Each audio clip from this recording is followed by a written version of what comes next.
mitobaka ny manga amin'izao fotoana izao efa ahitana ity voankazo ity avokoa ny tsena rehetra eto Mahajanga na dia mbola somary lafo azy izany satria dia manodidina ny 900 ka hatramin'ny 500 ariary ny singany iray. Ny manga de gono efa maro hoy ireo mpivarotra. Antony mahatonga izany no mbola tsy fisian'ny orana ka mahatonga ny tsy fampiana eo amin'ireo karazana manga hafa.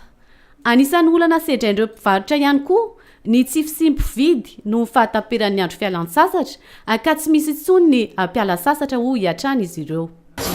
Nanay azy fa tsy mandeha mbalasa mpanavoanasa mandeha tsy kelikely avao. Mangana karaza mandeha manjaro kilo mabeny 3 arivo.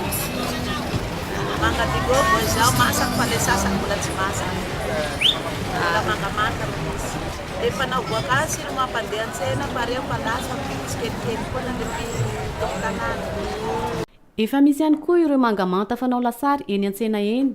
Araka ny fanazavan'ny mpitsabo iray ao amin'ny centre médical Laziona Vaovao dia tsy misy loatra ny aretina azo avy amin'ny fihinanana ity voankazo manta ity fa mila madio tsara fotsiny dia azo antoka. Na izany aza nefa dia tsy tokony hihinana betsaka azy io ny zaza satria ny manga manta dia be asidra araka ny nambaran'ny mpitsabo ihany ka mety hitarika aretina ho azy ireo.